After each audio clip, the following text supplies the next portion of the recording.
शिव चर्चा करने लगे। अब देखिए 21वीं सदी के प्रारंभ से बिहार, गौर कीजिएगा, पहले शिव चर्चा शुरू हुई बिहार से। तो बिहार में 38 जिला अभी है, उस समय झारखंड भी बिहार ही था। ये सब का जिला भी ले लीजिए तो कितना रहा होगा। हाँ, तो बिहार एवं बाहर के राज्यों में, अब जैसे आप सूरत में रहते हैं तो ये क्या हो गया, गुजरात राज्य हो गया। तो गुजरात राज्य यानी बिहार के बाहर के राज्यों में शिव शिष्य और शिष्यों की संख्या में कालक्रम से वृद्धि होती गई, बढ़ते गए लोग, संख्या बढ़ती गई लोगों की। क्षेत्रों में लोग, किसके बारे में बात हो रही है, क्षेत्रों में यानी जगह जगह पे लोग, कौन, जो शिव शिष्य और शिष्या थे वो क्षेत्रों में लोग शिव चर्चा करने लगे और उन्हें सुनने के लिए स्थानीय एवं निकटवर्ती इलाके के लोग एकत्रित होते रहे। तो किसके लिए कहा जा रहा है ये, शिव शिष्य और शिष्याओं के लिए। ऐसा मैंने अनुभूत किया कि शिव चर्चा करने वालों का मन भगवान शिव की शिष्यता से धीरे धीरे विमुख होता जा रहा है। ये साहब लिख रहे हैं कब का समय का, 21वीं सदी के समय का, कि जब ऐसा मैंने अनुभव किया कि जिन लोगों को मैंने भेजा था अपना संदेश लेकर प्रचार करने के लिए, उन लोगों के पास धीरे धीरे भीड़ जुटने लगी। तो वो लोग क्या करने लगे, भगवान शिव की शिष्यता से धीरे धीरे विमुख होने लगे। उनका मन उधर से विमुख हो गया, हटने लगा। परंतु बोली में शिव के गुरु स्वरूप पर, गुरु पद पर संभाषण सुंदर होने लगे। यानी गुरु पे बोल खूब सुंदर रहे हैं लोग, कि इतना सुंदर बोल रहे हैं कि लोग जो है उन्हीं से जुड़ जा रहे हैं।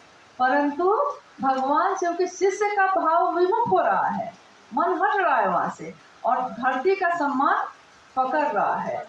लेकिन ये किस समय की बात कर रहे हैं साहब, 21वीं सदी में जब बढ़ने लगा था उसी समय ये सब शुरू हो गया था।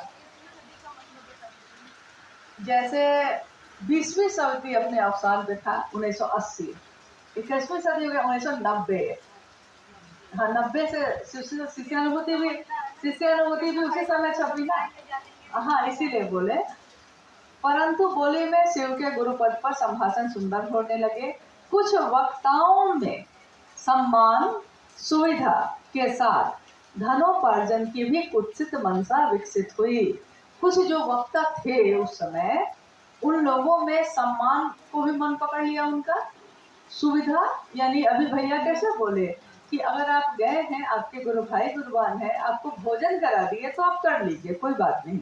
आप डिमांड नहीं कर सकते कि तुमको मेरे लिए खाना बना के रखना होगा तभी हम शिव चर्चा में जाएंगे। आप गए हैं, आपके पास भाड़ा नहीं है, आपने गुरु भाई गुरुवानों से मांगा है, लोग दे देंगे, कोई दिक्कत नहीं। लेकिन आप मांग नहीं सकते, आप ये नहीं कह सकते कि शिव चर्चा करने के लिए हमको पैसा दीजिए, ये नहीं करना है। तो सम्मान और सुविधा, धनोपार्जन, यानी कुछ लोगों ने उस समय क्या किया था कि शिव चर्चा नाम की किताब छपवा ली थी, शिव चर्चा महिमा। तो नाम देखा लो, शिव चर्चा महिमा, उसमें महादेव और साहब दीदी की तस्वीर छपवा लिया, शिव जन के गुरु हैं ये लिख लिया।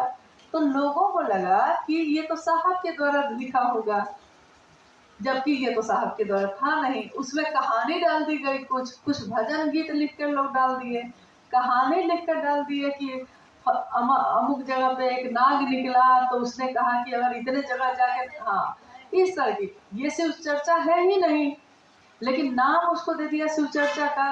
तो कुछ लोग वो करने लगे, कुछ कंगन और माला को ही अपना व्यापार बना लिए।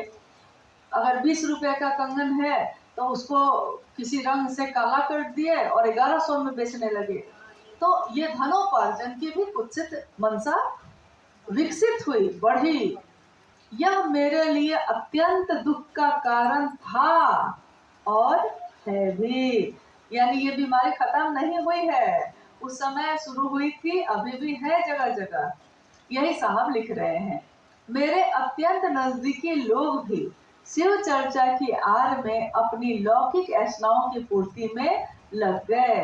मेरे अत्यंत करीब नजदीकी लोग, तो शुरू से वो लिख रहे हैं शिव शिष्य शिष्याओं के लिए तो शिवजी शिष्यों में जो उनके नजदीक थे, जो बैठते थे आके, खाना यही खाते थे, रात में कितनी बार गद्दा लगता था, सोते भी यहीं थे, लेकिन यहीं से होकर जाते थे। उसी में से कुछ लोग ऐसे भी निकले जिन्होंने कहा कि साहब के सबसे नजदीकी हम ही हैं, हम ही को साहब इधर का क्षेत्र सौंप दिए हैं, हम ही को साहब बोले हैं कि अमुक जगह सिर्फ तुम जाना, तुम्हारी बात होगी, या हम ही को साहब जानते हैं। यहाँ तक कि बहुत जगहों से लोग चाहते थे साहब से मिलने आना, तो लोग कहते थे कि नहीं, हम मेरे साथ नहीं जाओगे तो साहब हमको पहचानते हैं ना, मेरे साथ नहीं जाओगे तो वहाँ एंट्री भी नहीं मिलेगी, जबकि उस समय भी ये झूठ बात थी एकदम।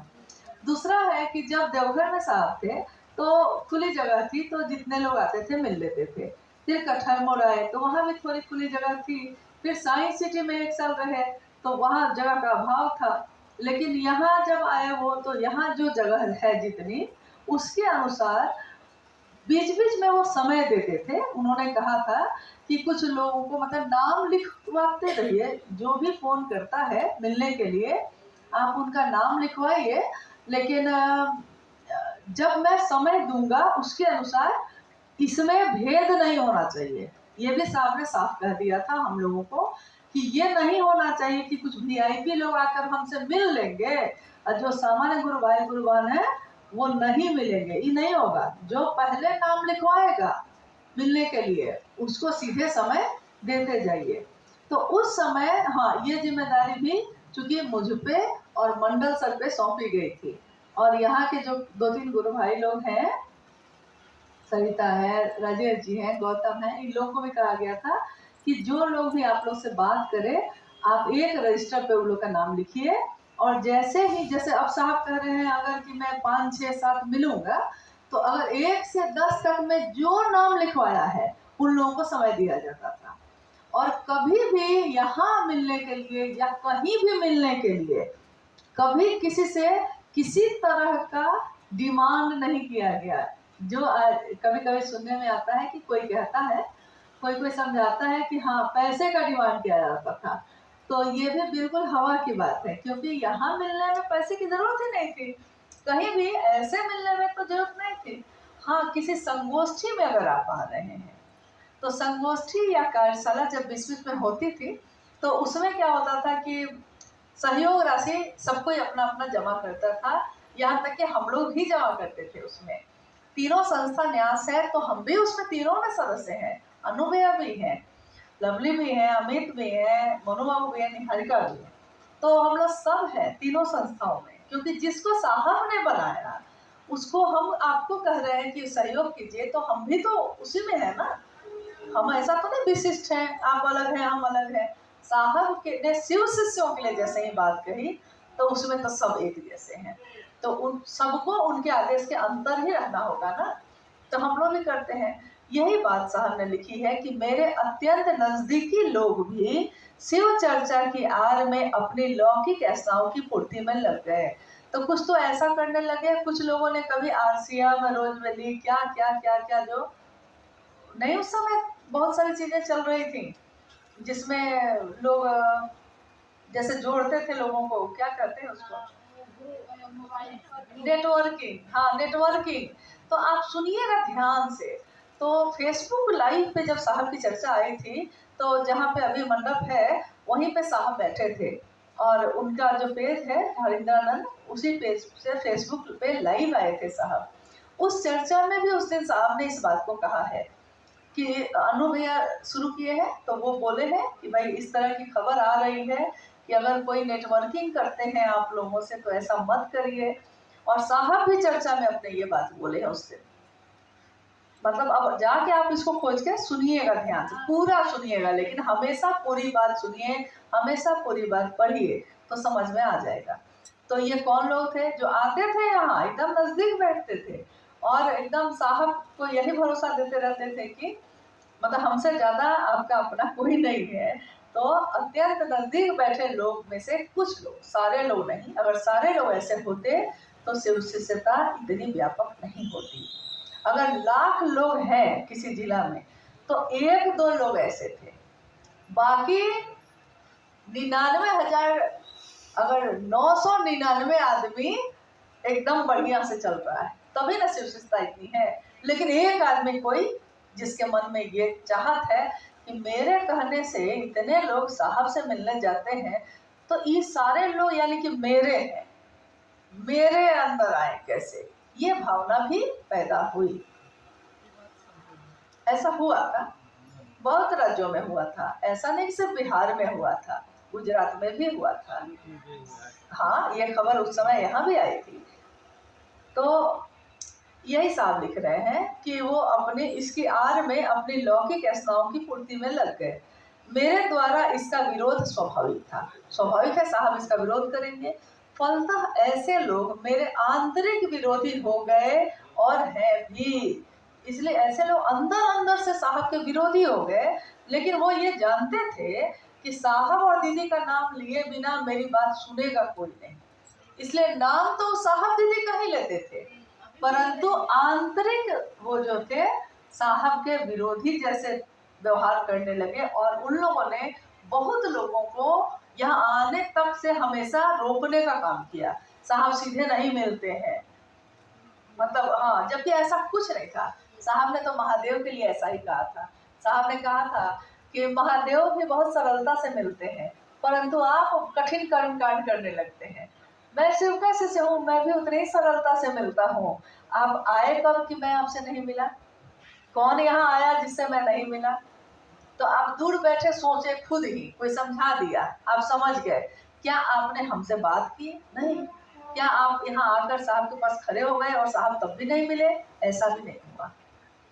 जो आया उससे साहब मिले। हाँ, तो ऐसे लोग आंतरिक विरोधी हो गए और है भी। शिव चर्चा के ताने बाने के भीतर गीत और भजन गाने वालों की बाढ़ सी आ गई। कितना चैनल आप देखिएगा जिसमें शिव चर्चा लिखा रहेगा, बैनर भी लगा रहेगा, लेकिन एकदम अजीब अजीब तरह के गीत भजन शिव के गुरु स्वरूप पे होते तो सुंदर बात होती, उसमें कोई दिक्कत नहीं थी। लेकिन लोगों को नहीं होता है छमकाऊ वाला जो गीत भजन अच्छा लगता है। शिव चर्चा तमाशा नहीं है, शिव की बात, शिव की शिष्यता तालीबाजी नहीं है, ये तो साहब ने साफ साफ कहा कितनी बार। फिर भी ऐसे लोगों की बाढ़ सी आ गई।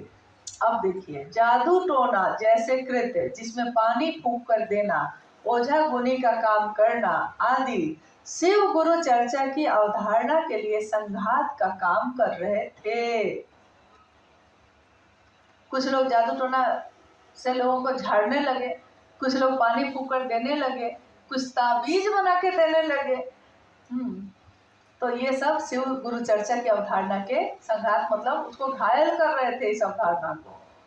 शिव चर्चाएं घने जंगलों, सुदूर गांवों और विभिन्न राज्यों में चलने लगी थी। अब भारत के लगभग सभी राज्यों में महादेव की चर्चा चलने लगी थी। कहाँ कौन शिव चर्चा की आड़ में अपनी दुकान चलाता है, मैं इससे अनभिज्ञ रहने को विवश था। कहाँ कौन शिव चर्चा की आड़ में अपनी दुकान चला रहा है, अनभिज्ञ रहने को विवश था, मतलब साहब को सब पता था, साहब को सारी जानकारी आती थी, लेकिन इसलिए वो अनभिज्ञ रहने को विवश थे कि अगर वो इसको ही ठीक करने में लग जाते तो इतना महान उद्देश्य वो पूरा नहीं कर सकते थे। जब कोई महान काम करने चलता है तो रास्ते की झाड़ियाँ या छोटी मोटी चीज़ों को अगर देखने लगेगा तो वो बड़ा बड़ा रास्ता तय नहीं कर सकेगा।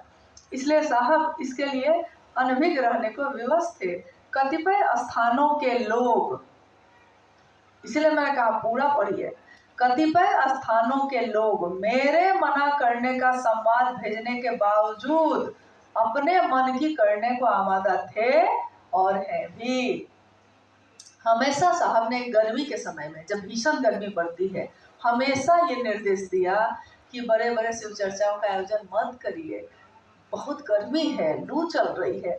ठीक है, आप हॉल में करिएगा, आप पंडाल में करिएगा, परंतु लोग तो गर्मी में आएंगे और गर्मी में जाएंगे, किसी को लू लग गया ऐसे कोई जाए कहीं अलग बात है। शिव की चर्चा में गया है और तब होगा तो सीधे दोष लगता है महादेव पे। साहब ने निर्देश दिया, कितने लोग मानते हैं बताइए? बहुत लोग मानते हैं, बहुत लोग मानते हैं। कुछ लोग तब भी नहीं मानते हैं क्योंकि चंदा वसूली रुक जाती है, क्योंकि उनका अपना वर्चस्व रुक जाता है। व्यापार रुक जाता है। तो वो मना करने के बावजूद, जब साहब के स्वयं मना करने के बावजूद लोग नहीं मानते थे, तो आज मुख्यालय के निर्देश को